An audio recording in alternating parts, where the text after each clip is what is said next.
way back to the boat, and they're pretty bright and blue. So it's the day we're going to put it in. We're waiting on the tide to just finish its run. It's just almost full high tide. We're almost there. Just wait for it to drop. I am concerned about having to put these in because there's so much more buoyancy in them now. I've got to get them right under and vertical and then up into the gland of the rudder bearing. I've got the other one over on the other sugar scoop over there. I'll do this one first because it's going to be a bit easier, I think. I'll get the starboard side done first. Janet's going to be down in the hole there. I don't really know whether I'm going to need her in the water. I might need the weight of 2 people in the water to be able to push this under. Even though I'm a big unit, it's pretty hard to control them because as they go down they tend to want to float up, so you've got to keep them dead vertical as you get them into the rudder bearing socket. And the bearings I have are Zephyr bearings, or heifer, depending on how you want to describe them. We'll just have a look at them. So the bearing casing that we have has a bearing here and another one here, and waterline is here. So it's not even, it's only just covering the bottom bearing, the water here. So I've got all this safety here. Plus we have the Zephyr purlip seals as well, which are these green seals. They actually have like an O-ring in them and they face downwards, and that seals it as well. And I have never had any water come up out of here, and we've been out in some pretty big you know, running sea. So ideally the rudder should come straight back up through there. And these bearings are actually roller bearings, and I think I've shown you these years ago, but they are absolutely brilliant, and there's absolutely no wear on those yet, and that's after 18 months of use. They're looking really flash. You can see down in there into the bearings casing, bearing at the bottom, bearing at the top, water in the middle to keep it lubricated. And then there's a locking ring. Once the shaft comes up, there's a Delrin washer here, I'd imagine, or a Cetal or something, and then a locking ring, and then we put the tiller arm extension on, and then I put the bolt through it here. So there's lots of ways. This is locked in to make sure I've got the rudder centered to ensure there's no play, and then I put the actual tiller arm on. So it's a little bit of a process, but it's not too complicated. It just needs to all happen. Once I get the rudder in, there's no way the thing's just going to float up as high as it can anyway. So we've got another slip ring like this on the top of the rudder bearing, on the top of the actual rudder, which stops it from grinding on the bottom of the bearing casing. But the first thing I'm going to do is get in there and just clean that up a little, and then we'll go from there. So Ross is just cleaning around where he's going to put the rudder back in. I can't hear it. Oh. So that he's cleaning it so that when he brushes up against it, the barnacles don't hurt him or cut him or whatever. This is the extended rudder. He's done a good job. So Ross is cleaning the hole so that when he goes under, getting the rudder in, when he brushes against the hole, he doesn't get barnacles and stuff in his back. Even though it's a big tide, so the tide is still running pretty strong, too strong for us to put the rudder in. You can see all the bits and pieces on the top of the river still flowing in, and over on the bank there it's almost over the sand, so it's a really high tide. Let's unwrap this one. We'll get this one in. Let's do it. Hiring his new rudders. Very excited. Got bigger rudders than Darren. So the next one's unwrapped. That's what it's all about, having a bigger rudder. Oh, behave yourself. Alright. Let's go. Okay. Do it. Oh, hang on. Okay. So much buoyancy in them, look. Oh, when you get hold onto this, if the boat went down, you just grab a rudder and you'd be right. That's where I'm going to go. Left-handed. This one's left-handed. It's like a bodyboard. Okay, the other thing I did is I glued a plug in the top here of foam. I've glued it inside the shaft here, just below the bolt hole, so that it won't take on any water. So important, because once I get them in there, I can't get the water out. I'll have to pump it out somehow or wait for it to evaporate. So I thought I don't want any water in it, but here we go. I'll try and get it in. This one's going to hit my aircon, I think.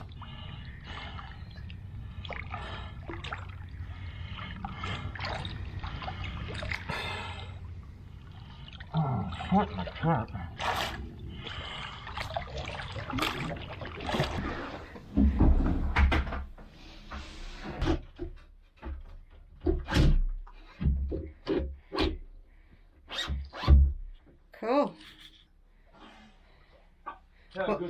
Well done. Awesome. Yeah, it was a lot more straightforward than. Getting them out. That's cool. Gosh, it's hot. Oh, they are so good. I'm going to have to have a Really swim. Nice. The shape looks good. And the bite, it's like this far below our keel line, so we're going to get really good grip with that, I think. Blue thing. It's only half in, but God, it's so much better. You're more than half in. You're almost at the second set of bearings. Yeah, the other bearing's coming up, but it was so hard to push down, and the current's still running. I'm trying to beat the current.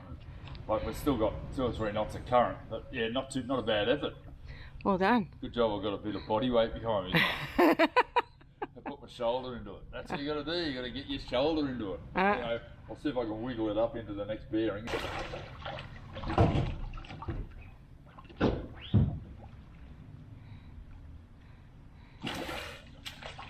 I wish I had an underwater camera because they look so sexy.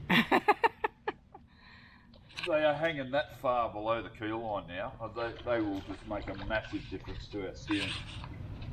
Cool. Yeah. Do you need me over there? Oh. Do you need me to put the other 2 things on top of it? No.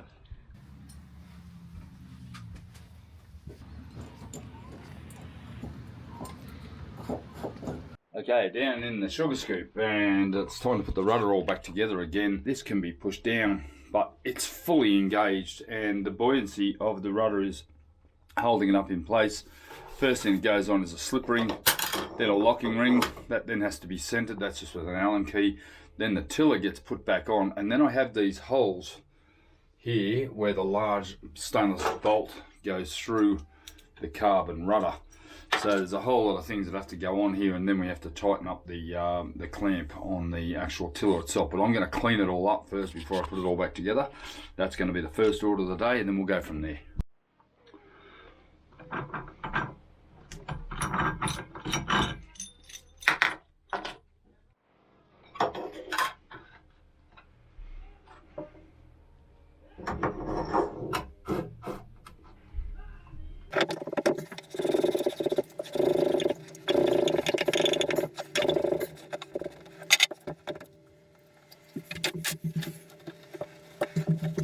That should be dead straight there.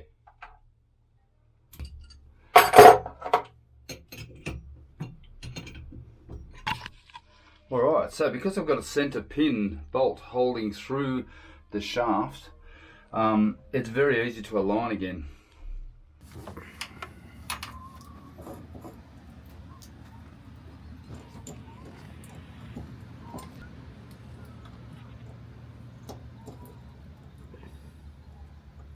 Hello.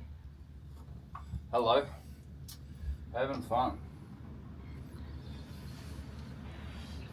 I'm so glad I've got so much room in these sugar scoops, because I'd hate to have confined, like really super confined area. I'm just so glad I made these extensions. They are the best invention ever on a cat, I reckon. Especially for a big bloke.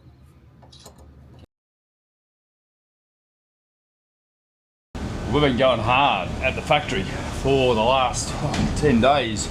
We just needed to get out. We've got a mate coming over from the UK. He's coming to spend the night on the boat tonight. And tomorrow we're going to go out and test our new rudders. That's a plan. Now I'm driving at the moment, or Janet's helming at the moment, at about 8 knots. And the rudders are just performing beautifully. There's virtually no resistance, and we're getting a really nice feel on the rudders. Actually, Janet's heading straight into it, so we're slamming a little bit into about 20 knots of southerly wind. So we'll go and see how she's going. How you feeling? How's the rudders? Very responsive. Yeah, it feels pretty good, doesn't it? Yeah, much better. I mean, you can't tell what speed you're doing. Okay, 7.5 knots, and yeah, it's 22 knots southerly. So it's really pumping, and yeah, we needed a little break, didn't we? Yeah.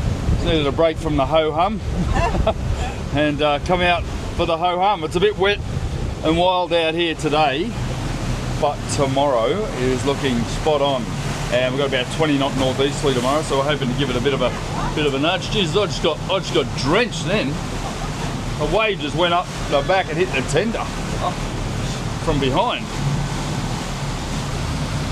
Well, it's a bit of a yuck day. It's not real pleasant at all, but you know, we're just enjoying being out. We've been in the creek for about 2.5 weeks while I've been rebuilding the rudders and haven't had a chance to get out. And last time we were out, we were with my sister and my brother-in-law, and we've been stuck in the creek ever since because I took the rudders off, and Janet and I just needed to get out of the creek.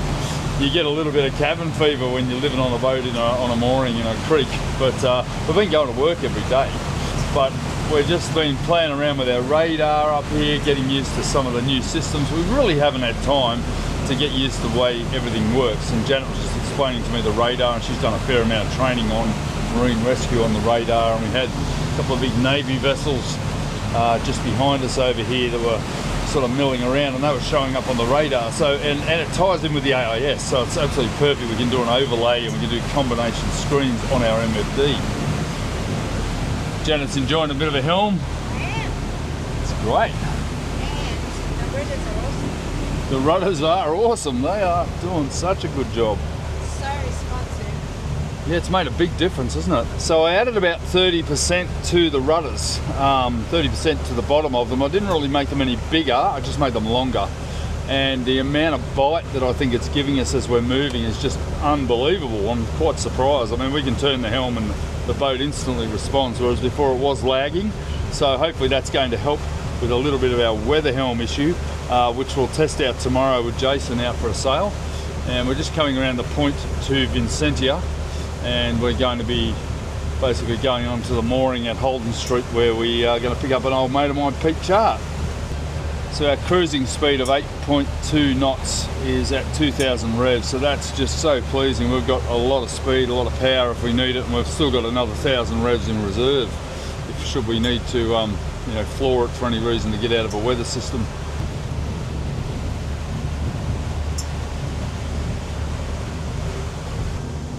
About 3 years ago I bought a GX70 display for the boat, and I've never had any luck with it.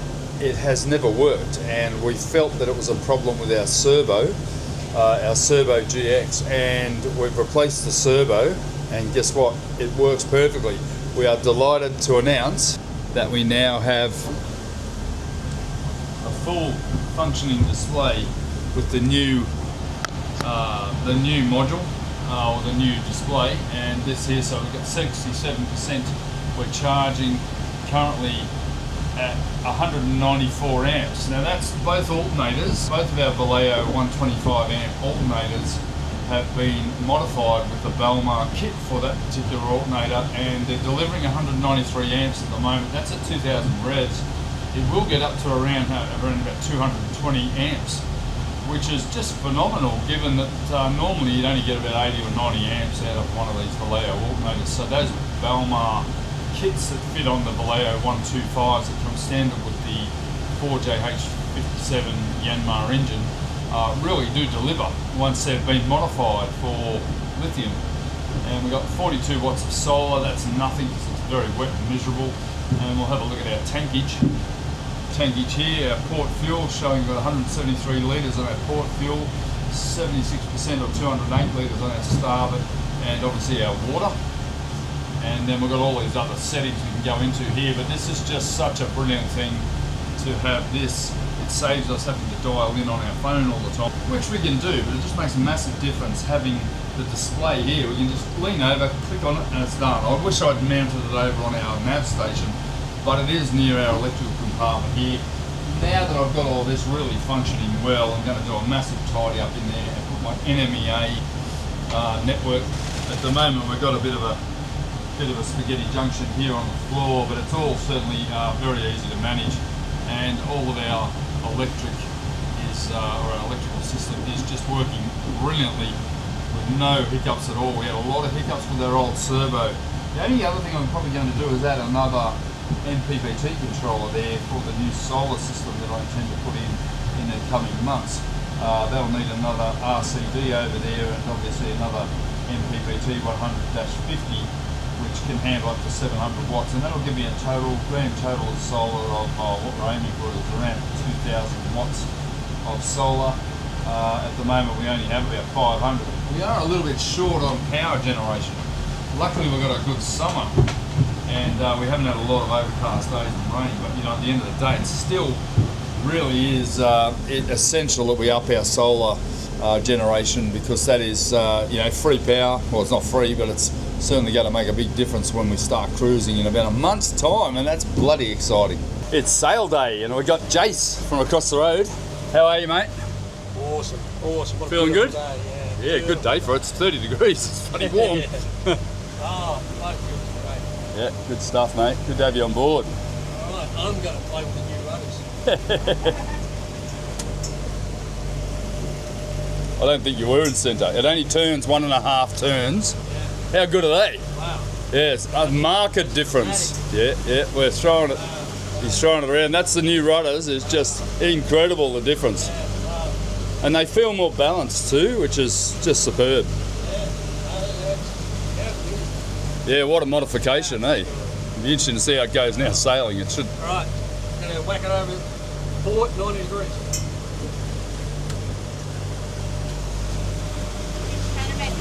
Look at that. Look at that. It's like a speedboat. And he's doing 5 knots at idle. There you go, 90 degrees. Back another 90 the other way. Yeah, you should make me sick. Yeah, look at that. Holy shit. Yeah, that's much better. It is dramatic, isn't it? Yeah, that is dramatic difference. I never did that before, did it? Good morning. Morning. We had our mate Pete Chart here last night from the UK and had a really nice night on anchor. Had a few drinks and a good chat till about 11. He went for a stand-up paddleboard this morning and we got rid of him and picked up a bit of riffraff from across the road. Now Jace and Mel had a Lagoon 410, so we've decided to bring Jace out. He's a good sailor, Jace. I think he thinks he is anyway. And we're going to give the boat a good run today. We've got about 20 knots of nor'east coming later on today. I'm hoping to sort of give it a test in around 15 knots, you know, do a couple of beam reaches, a couple of downwinders, just to get another feel for how the rudders are performing. Now we know, and we've sort of ascertained that our shrouds are a bit loose, so the rake of the mast can be brought forward a little bit. Not today, but we want to test the rudders first, see how that affects our weather helm. Particularly a lot of the time we're on full lock when we're sailing, so that's not good. But with the new rudders should make a little bit of a difference. And then the next time I come out, I will have adjusted the forestay and brought the rake of the mast forward, potentially around about a foot. I think that'll be probably a good place to start. Go out and test it, bring it back in, try it again. I've got a couple of other things I want to do with our jib as well. Put in a control line so that I can outhaul the jib, the self-tacking jib, and sort of hold it out. And after watching Young Barnacle's video the other night, I think I learned a lot about the way that we have our self-tacker sorted. It's similar to the gunboat he was on in his video about self-tacking jibs, and explained a lot about what we're experiencing with this head sail. Yeah, we've got a bit of wind coming up now. It's already at about 5-6 knots just in the last couple of seconds. So although we are making wind because we're careering into it, but yeah, she's looking really, really nice today. It's a bit overcast and it's going to get to 30 degrees, so we're going to get a really stiff sea breeze today. That'll certainly give us a chance to test out our sails, and we won't be long before we're hoisting by the look of it. So we've just hit, what speed were we going, Jace? 4 knots in 8 knots of wind, and we found that we've got quite a twist in the top of the jib. We feel that part of that is potentially the angle of the clew, and I'm going to move it up to the second one up so that we can increase the angle of tension on it to get rid of the twist in the top, and we'll see how that goes.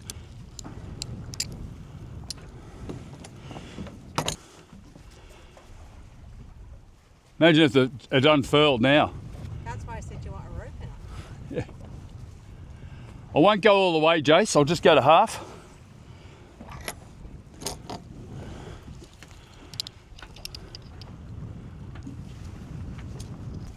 When the jib's out, it's not got enough tension on the leech to stop the twist in the top of the sail. So we've got too much twist. I think we've got too much twist.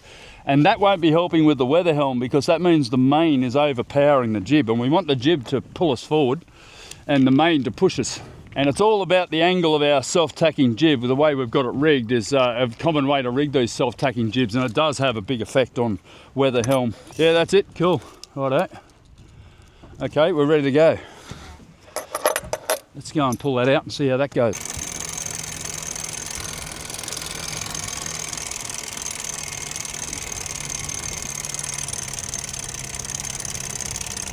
That'll do it. Oh, the twister's gone. Oh, awesome.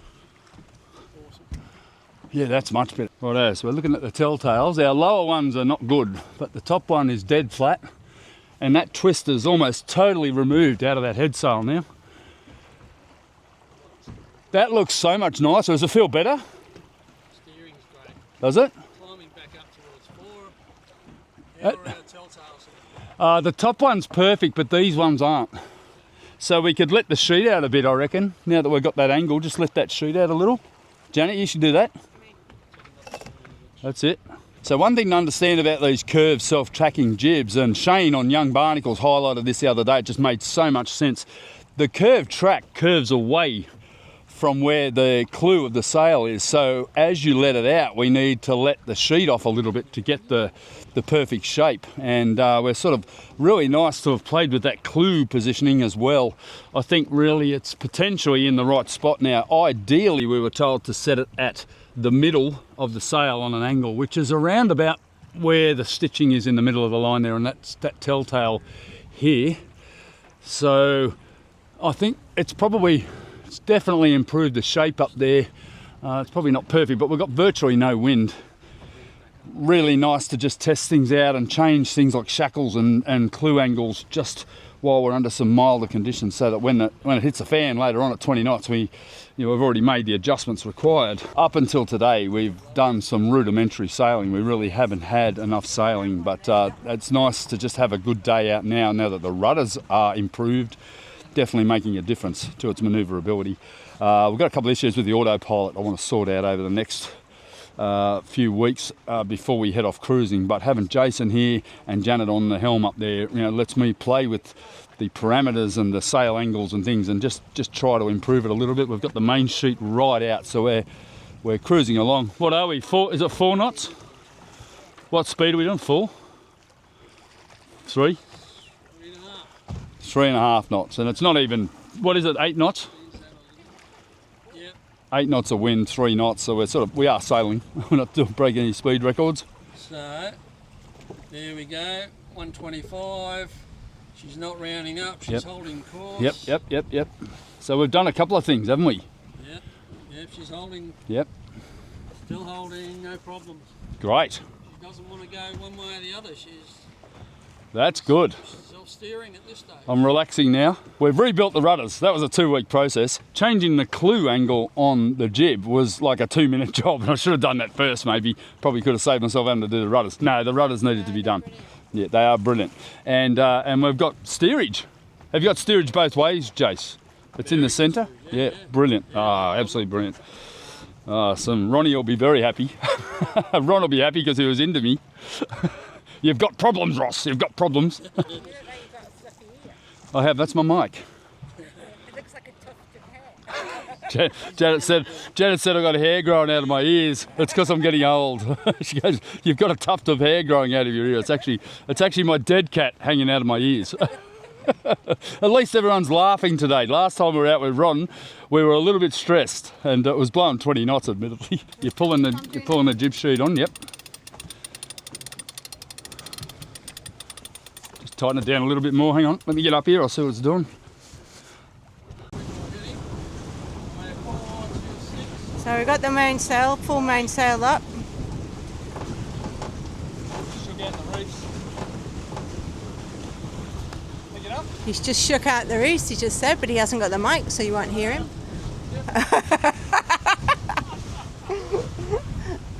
So Jace forgot you had the motor on. I think the boat bloody accelerated. What's he doing? 4, 8, 5. Lovely.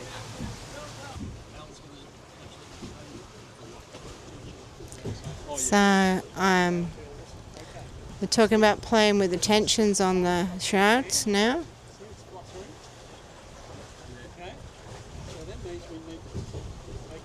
So now talking about bringing the treble in. So what do you mean, just bring the traveller in a bit? Bring the traveller in. Yep. Close. little bit more. Oh, stop there. Perfect. That's it. That's about it, guys.